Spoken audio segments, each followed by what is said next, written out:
L'indicateur 11 s'intitule Le prestataire démontre qu'il évalue l'atteinte des objectifs par les bénéficiaires au terme de la prestation. C'est un indicateur commun. Il s'applique donc à toutes les catégories: actions de formation, bilan de compétences, VAE et CFA. Nous sommes ici dans la phase finale du parcours, la phase d'évaluation terminale. Si l'indicateur 10 portait sur l'adaptation en continu pendant la prestation, l'indicateur 11 porte sur la mesure finale. Est-ce que la prestation a tenu ses promesses? Est-ce que les objectifs définis au départ, et formalisés notamment via l'indicateur 6, ont été atteints? L'auditeur va donc examiner comment vous mesurez cette atteinte des objectifs, avec quels outils, et comment vous formalisez tout cela. L'esprit, c'est la boucle qualité complète. On définit des objectifs en amont, on adapte la prestation en cours, et on mesure l'atteinte réelle à la fin.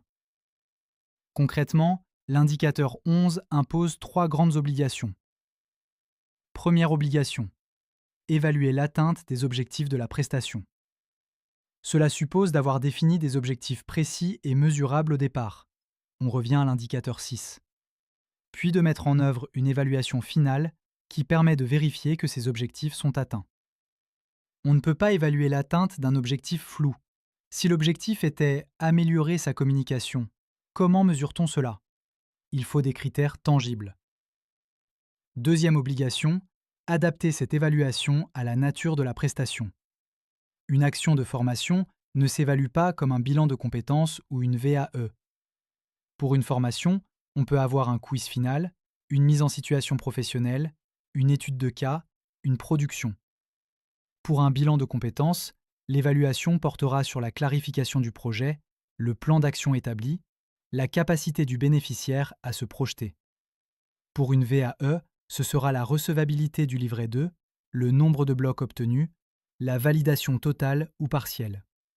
Pour un CFA, l'évaluation intégrera les résultats aux examens, l'obtention du diplôme ou du titre. Troisième obligation: formaliser cette évaluation. On parle ici de traces: grille d'évaluation, résultats de test, attestation de fin de formation mentionnant le niveau atteint, rapport de bilan de compétences, notification de décision du jury en VAE. Alors que va regarder l'auditeur très concrètement? D'abord, l'existence et la pertinence des outils d'évaluation finale. L'auditeur va demander à voir vos supports. Qu'utilisez-vous pour mesurer l'atteinte des objectifs? Un quiz? Une grille d'observation? Une mise en situation? Un mémoire? Un questionnaire? Il ne juge pas la qualité intrinsèque de l'outil, mais sa cohérence avec les objectifs annoncés.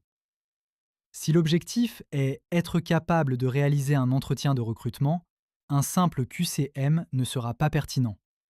L'auditeur s'attend à une mise en situation ou une simulation. Ensuite, la traçabilité individuelle de cette évaluation. L'auditeur va ouvrir un échantillon de dossiers de bénéficiaires et vérifier que pour chacun, il existe une évaluation finale.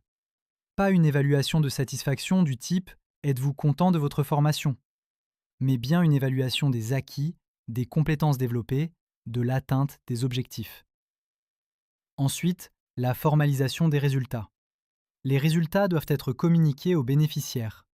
Cela peut prendre la forme d'une attestation de fin de formation mentionnant les objectifs et le niveau d'atteinte, un rapport écrit, une fiche d'évaluation remise aux bénéficiaires, un relevé de notes. Enfin, la cohérence d'ensemble. L'auditeur va croiser cet indicateur avec d'autres: l'indicateur 6 sur les objectifs, l'indicateur 8 sur le positionnement, l'indicateur 10 sur les adaptations. Il va vérifier que ce qui est évalué à la fin correspond bien à ce qui était annoncé au début. Voyons maintenant ce que l'auditeur attend spécifiquement selon les catégories, parce que l'évaluation finale ne s'incarne pas du tout de la même manière. Pour les actions de formation, l'évaluation est centrée sur les compétences acquises. L'auditeur s'attend à voir des évaluations qui mesurent réellement l'atteinte des objectifs pédagogiques. Par exemple, une grille d'évaluation pratique en atelier, un test de connaissances, une étude de cas, un mémoire, une mise en situation professionnelle filmée. Le questionnaire de satisfaction à chaud n'est pas une évaluation de l'atteinte des objectifs.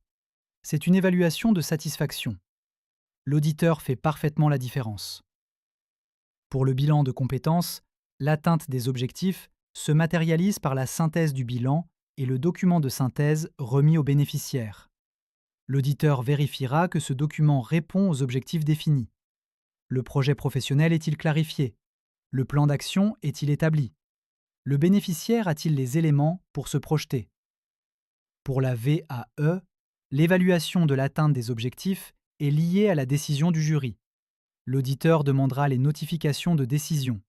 Validation totale, validation partielle, refus. Il vérifiera aussi l'accompagnement post-jury si validation partielle. Le bénéficiaire a-t-il été informé des suites possibles, du délai pour capitaliser les blocs obtenus? Pour les CFA, l'évaluation de l'atteinte des objectifs passe par plusieurs canaux. Les résultats aux examens, le suivi en entreprise, le livret d'apprentissage, les évaluations formatives en centre. L'auditeur s'attend à une vision consolidée qui intègre à la fois les résultats académiques et les compétences professionnelles acquises en entreprise. Terminons par les non-conformités et les pièges. Tout d'abord, cet indicateur ne peut faire l'objet de non-conformités mineures. À propos des non-conformités majeures, on note l'absence totale d'évaluation de l'atteinte des objectifs, l'organisme se contente d'un questionnaire de satisfaction et pense que cela couvre l'indicateur. L'organisme ne mesure pas les compétences acquises, ne formalise pas les résultats, ne communique rien aux bénéficiaires. Autre cas, absence d'évaluation finale pour une catégorie entière. L'auditeur ne trouve aucune trace d'évaluation des acquis dans les dossiers. C'est bloquant. Premier piège, et c'est le plus fréquent, confondre évaluation de satisfaction et évaluation de l'atteinte des objectifs. Le questionnaire « Êtes-vous satisfait de la formation ?» ne mesure pas l'atteinte des objectifs. Il mesure la perception du bénéficiaire. L'indicateur 11 demande une évaluation des acquis, pas du ressenti. Deuxième piège, des objectifs trop vagues qui rendent l'évaluation impossible. Si l'objectif c'est sensibiliser à la sécurité, comment évalue-t-on l'atteinte? Il faut des objectifs opérationnels, mesurables. Être capable d'identifier les risques dans son environnement de travail, être capable d'utiliser un extincteur en situation simulée, voilà des objectifs qu'on peut évaluer. Troisième piège, ne pas conserver de traces de l'évaluation. Une évaluation orale, un débriefing informel, ça ne suffit pas. Il faut une trace écrite, datée. Quatrième piège, déconnecter l'évaluation finale de l'évaluation initiale. Si vous avez fait un positionnement à l'entrée, l'évaluation finale doit permettre de mesurer la progression. Si les deux ne sont pas reliés, vous perdez une démonstration très puissante de la valeur ajoutée de votre prestation. Cinquième piège, ne pas tenir compte des résultats pour améliorer la prestation. L'indicateur 11 fait le lien avec l'indicateur 7 sur l'amélioration continue. Si vous constatez que certains objectifs ne sont jamais atteints, cela doit vous interroger sur vos contenus, vos méthodes, vos prérequis. Dernier piège spécifique CFA, ne pas intégrer l'évaluation de la période en entreprise. L'atteinte des objectifs en apprentissage ne se mesure pas seulement en centre de formation. L'auditeur attend une évaluation croisée qui intègre le retour du maître d'apprentissage.